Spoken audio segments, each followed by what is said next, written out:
everybody, welcome back to the range. Tom here, and today we're doing the Department of Defense edition. Yes, Ghetto Diecast Customs challenged me to build a Department of Defense vehicle. So he sent me a box with all these other castings just to see what I'd be able to do with it.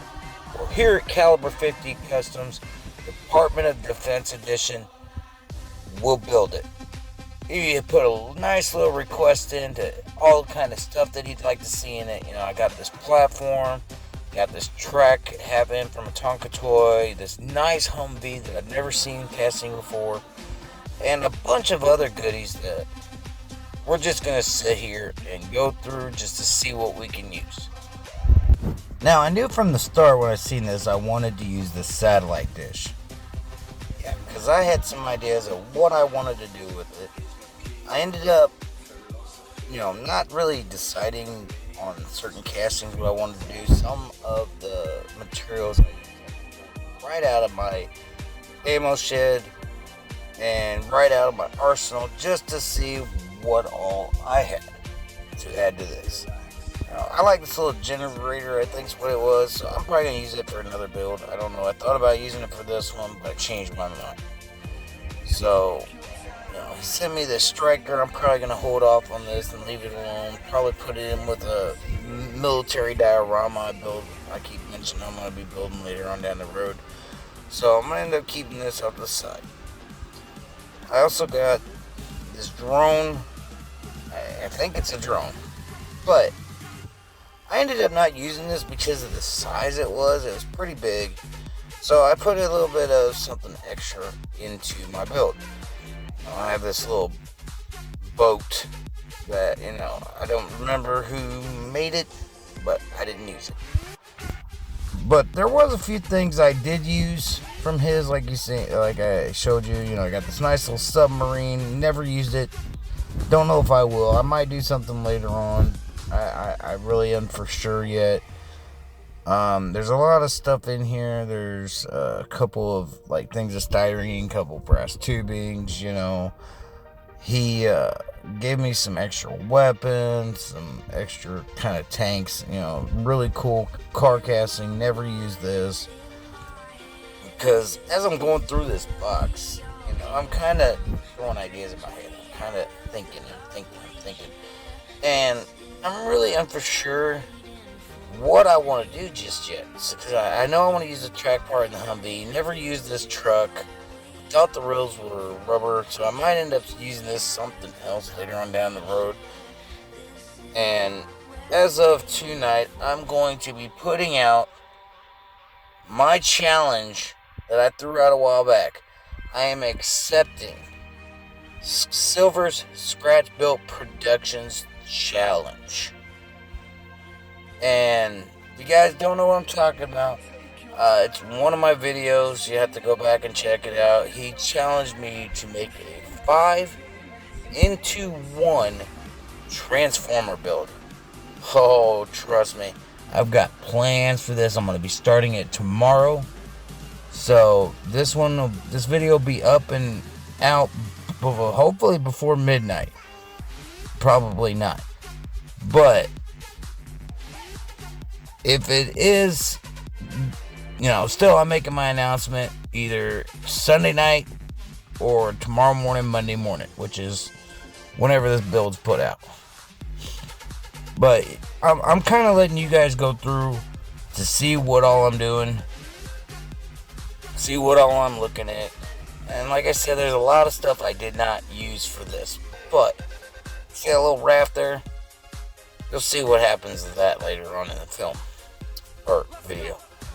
But we're going to be doing Caliber 50 Customs a little bit different today.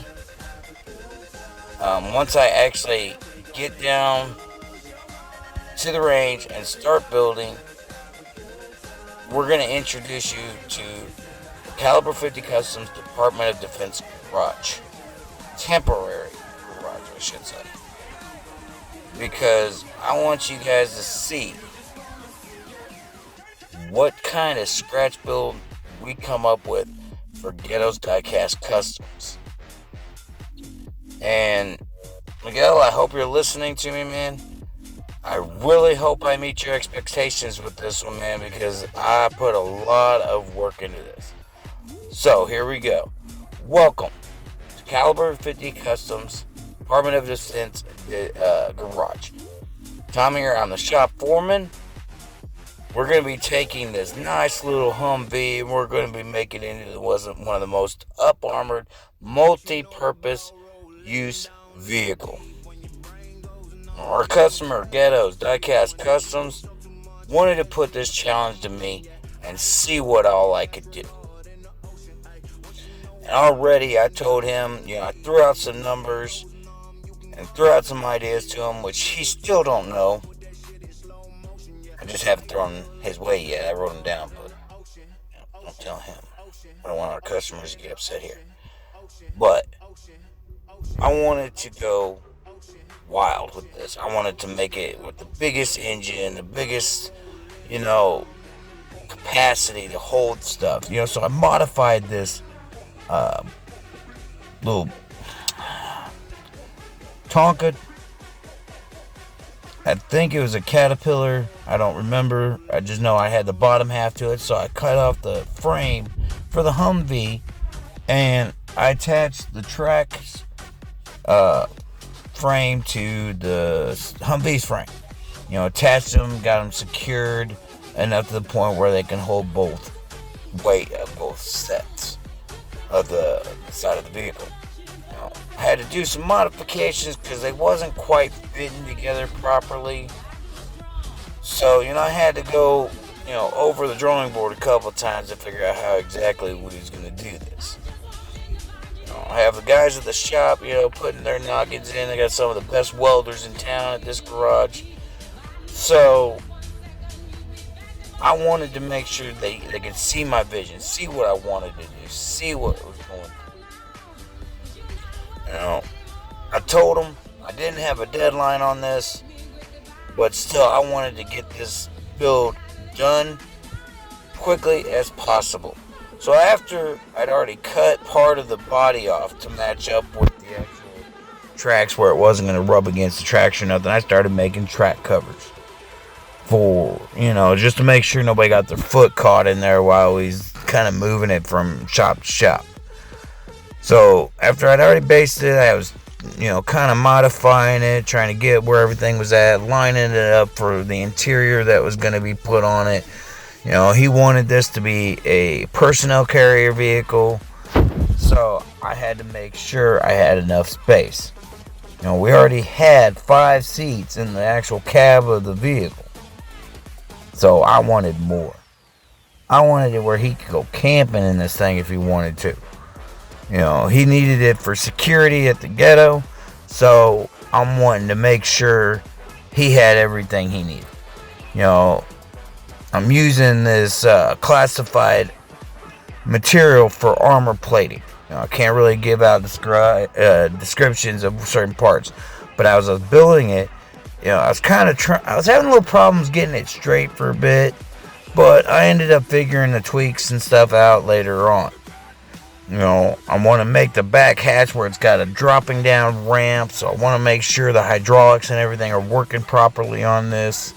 So, I had to make sure that the door fit to the gap where it needed to be when it dropped that ramp and people could just come running out of it. So I had to make sure the door was wide enough, had to make sure, the hydraulics and stuff wasn't going to be in the way of the lowering and the raising of the ramp.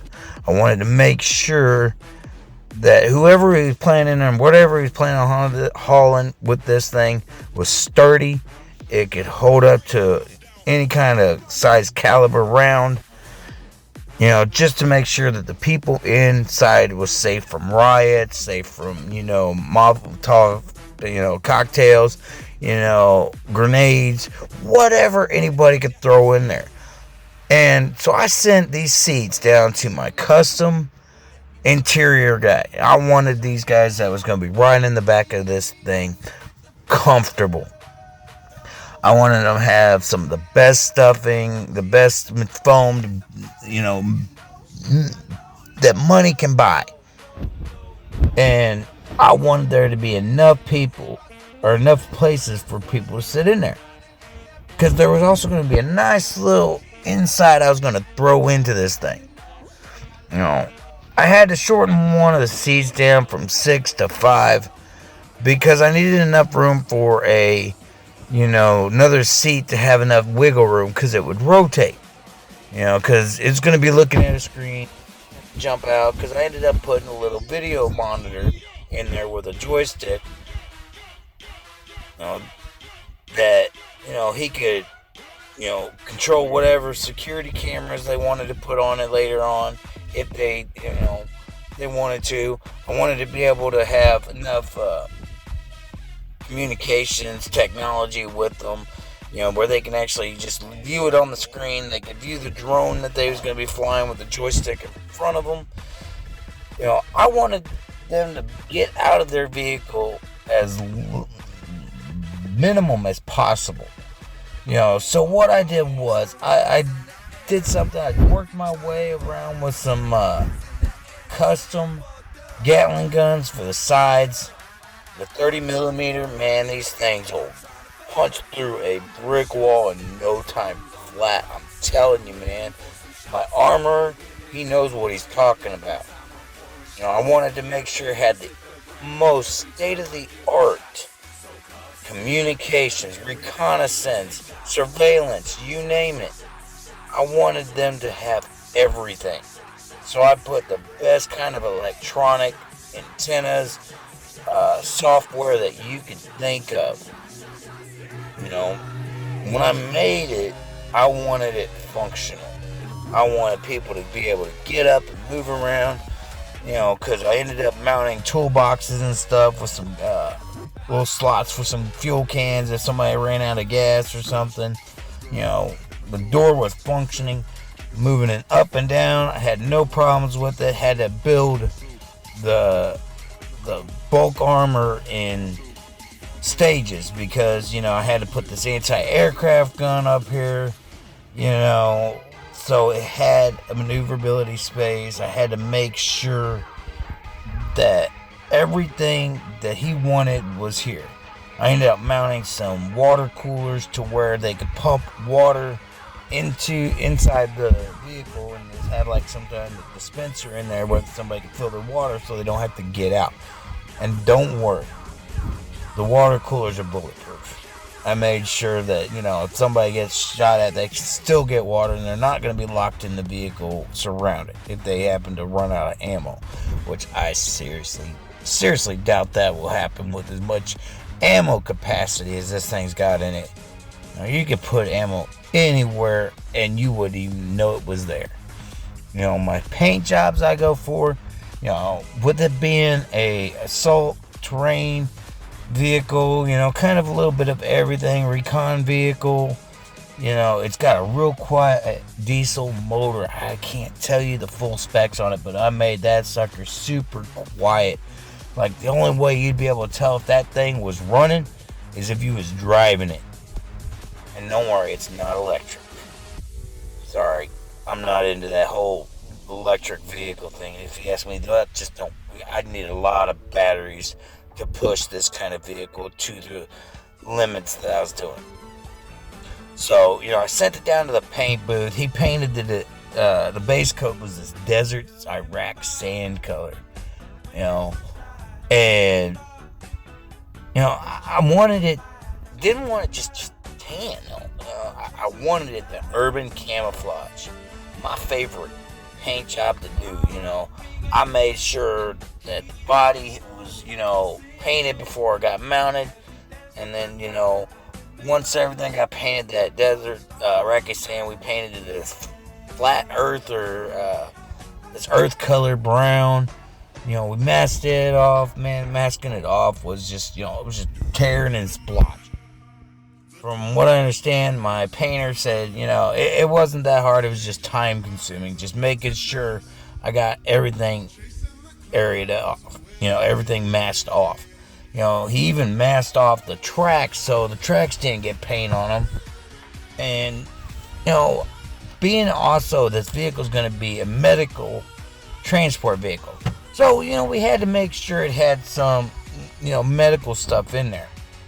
So we put a litter, foldable litter in with it, made it custom made, the most strongest bars with the lightest material.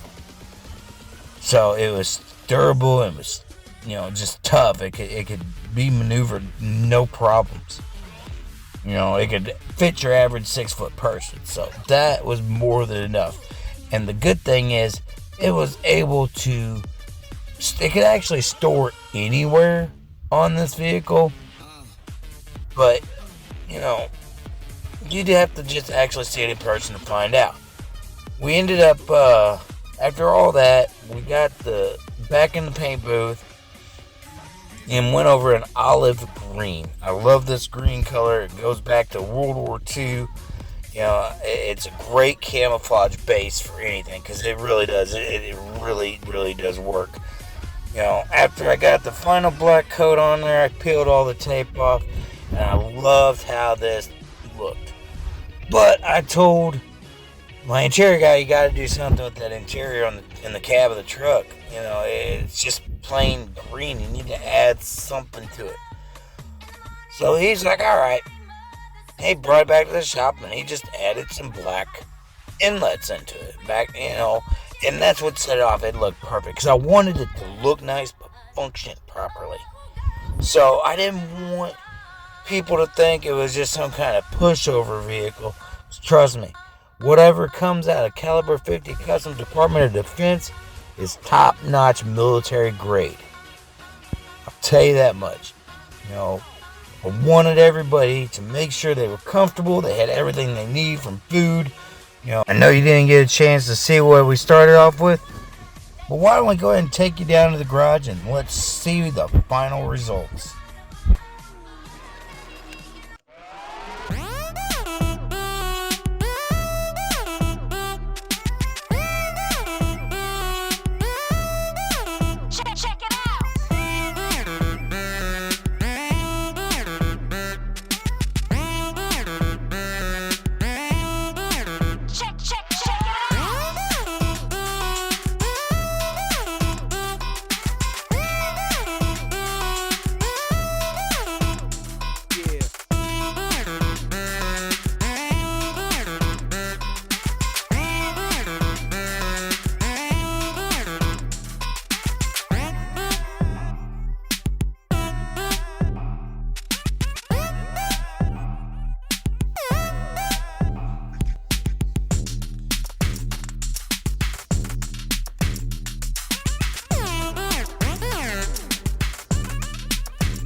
And I'll see you next time at the range.